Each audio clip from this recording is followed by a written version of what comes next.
আজও এই national medical কলেজে সেই ব্যান্ড হয়ে যাওয়া পশ্চিমবঙ্গ ফার্মাসিউটিক্যালের আরএল ইউজ করা হচ্ছে।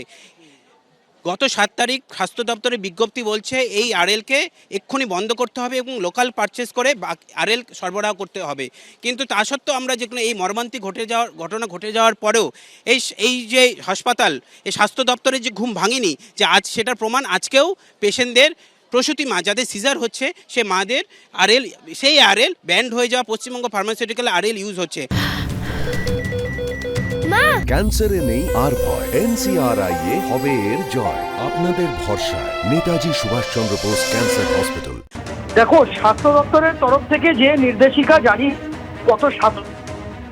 সেই 7ই জানুয়ারির নির্দেশিকা যে ইতিমধ্যেই রাজ্যের ড্রাগ কন্ট্রোল বিভাগ পশ্চিমবঙ্গ ফার্মাসিউটিক্যাল সংস্থা তার উৎপাদন বন্ধ করার নির্দেশ দিয়েছে।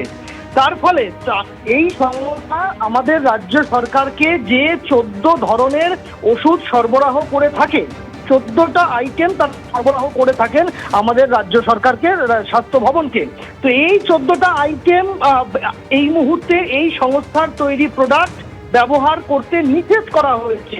এই নিষেধ কাদের কাদের করা হয়েছে? এই নিষেধ রাজ্যের সমস্ত সরকারি মেডিকেল কলেজ, সরকারি হাসপাতাল সর্বত্র এই নিষেধাজ্ঞা জারি হয়েছে যে এই সংস্থার তৈরি, পশ্চিমবঙ্গ ফার্মাসিউটিক্যাল সংস্থার তৈরি কোনো আইটেম ব্যবহার করা যাবে না। কিন্তু বিকল্প হিসেবে তাহলে তারা কি করবেন? বিকল্প হিসেবে যেটা সরকার বলে দিয়েছিল যে লোকাল পারচেজ করে নিতে তারা বলেছিলেন, যে আপাতত বাইরে থেকে, বাজার থেকে কিনে আপাতত চালাতে বলা হয়েছে। যতক্ষণ নতুন সংস্থাকে নির্বাচন করছেন সরকার, ততক্ষণ পর্যন্ত এই সংস্থার সরবরাহ করা জিনিসগুলো খোলা বাজারে অন্য কোম্পানির প্রোডাক্ট কিনে চালাতে বলা হয়েছিল। কিন্তু যে ছবি ধরা পড়ছে,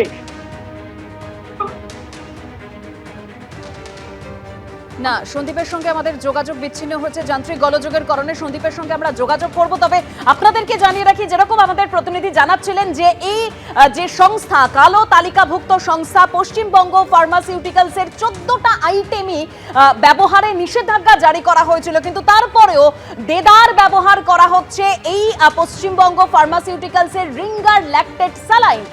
সন্দীপ সরকারের সঙ্গে আমরা আবারও যোগাযোগ করেছি। সন্দীপ, দেখো, আমার বিভিন্ন হাসপাতাল সূত্রে, বিভিন্ন চিকিৎসকদের সূত্রে যে ছবি পাওয়া গিয়েছে তাতে দেখা যাচ্ছে national medical college, RG Kar medical college হাসপাতাল, NRS মেডিকেল কলেজ হাসপাতাল, সর্বত্র যে সংস্থার রিঙ্গার ল্যাকটেট স্যালাইন এবং যে সংস্থার 14 ধরনের স্যালাইনের ওষুধের ব্যবহার নিষিদ্ধ করেছে স্বাস্থ্য ভবন, ব্যবহার করতে বারণ করা হয়েছে, সেই স্যালাইন দেদার কিন্তু ব্যবহার হচ্ছে প্রসূতি বিভাগে, ওটিতে ব্যবহার হচ্ছে, ওয়ার্ডে রোগীদের এই স্যালাইন দেওয়া হচ্ছে।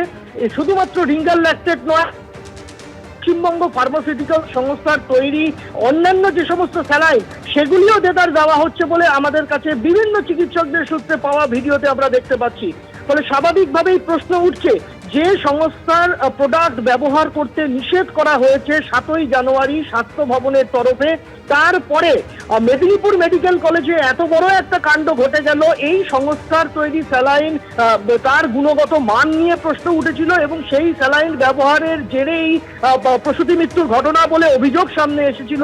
তারপরেও কিভাবে এখনো পর্যন্ত এই সংস্থার প্রোডাক্ট ব্যবহার হচ্ছে রাজ্যের প্রথম সারির মেডিকেল কলেজ হাসপাতালগুলিতে, কলকাতার বুকে? ফলে এই প্রশ্ন উঠছে আমাদের কাছে। বিভিন্ন চিকিৎসকদের সূত্রে যে ভিডিও এসেছে তাতে আমরা দেখতে পাচ্ছি ন্যাশনাল মেডিকেল কলেজের গাইনি বিভাগ, মূলত এই রিঙ্গার ল্যাকটেট স্যালাইন এটা কিন্তু প্রসূতি বিভাগেই ব্যবহৃত হয়, চিকিৎসকরা সেরকমটাই বলছেন। ফলে ন্যাশনাল মেডিকেল কলেজ হাসপাতালেও এই রিঙ্গার ল্যাকটেট স্যালাইন আজও ব্যবহৃত হয়েছে প্রসূতিদের অস্ত্রোপচারের সময়, সিজারিয়ান সেকশনের সময়, অর্থাৎ প্রসবের সময় রোগীদের হাতের যে চ্যানেল প্যানেল আমরা দেখতে পেলাম তাতে এই স্যালাইনের বোতল সঙ্গে সংযোগ করা রয়েছে। জি কর মেডিকেল কলেজ হাসপাতাল, সেখানে এই স্যালাইন ব্যবহৃত হচ্ছে ওটি কমপ্লেক্সে, সেই ছবি আমাদের কাছে এসে পৌঁছেছে বিভিন্ন সূত্রে। এনআরএস মেডিকেল কলেজ হাসপাতাল, সেখানে র্যাক বোঝাই করে এই স্যালাইন মজুত রয়েছে এবং রোগীদের দেওয়া হচ্ছে, রোগীরা পাচ্ছেন এই স্যালাইন।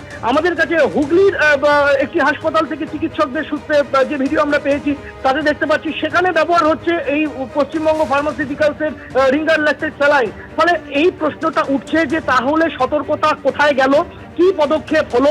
আমরা জানি যে গত বছরের মার্চ মাসে কর্ণাটকের স্বাস্থ্য বিভাগের তরফে অভিযোগ গিয়েছিল এই পশ্চিমবঙ্গ ফার্মাসিউটিক্যাল সংস্থার প্রোডাক্টের গুণমান নিয়ে দেশের সর্বোচ্চ সংস্থা কেন্দ্রীয় ড্রাগ কন্ট্রোল বিভাগের কাছে।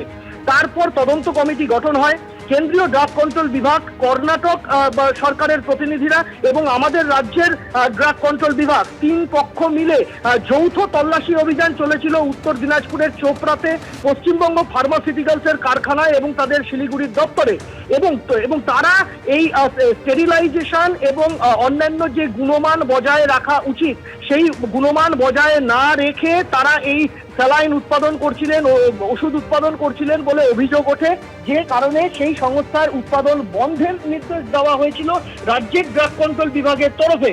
তারপর কেটে গিয়েছে 1 মাসেরও বেশি সময়।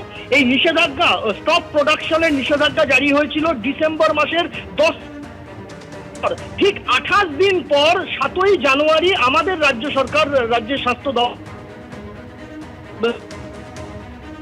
সর্বোচ্চ একেবারে সন্দীপ, তুমি আমাদের সঙ্গে থাকো। অর্থাৎ যে পরিস্থিতি, অর্থাৎ মেদিনীপুর মেডিকেল কলেজের এরকম ভয়াবহ পরিস্থিতির পর যেখানে সমস্ত হাসপাতালকে গত 7 তারিখ নোটিশ পাঠানো হয় যে এই যে পশ্চিমবঙ্গ ফার্মাসিউটিক্যালসের তৈরি 14টি আইটেম মানে যাবতীয় স্যালাইন ব্যবহারের নিষেধাজ্ঞা জারি করা হয়, তারপরেও কিভাবে ব্যবহার করা হচ্ছে এই স্যালাইন, অর্থাৎ কোথায় সতর্কতা, কোথায় পদক্ষেপ, এই প্রশ্নটা উঠছে।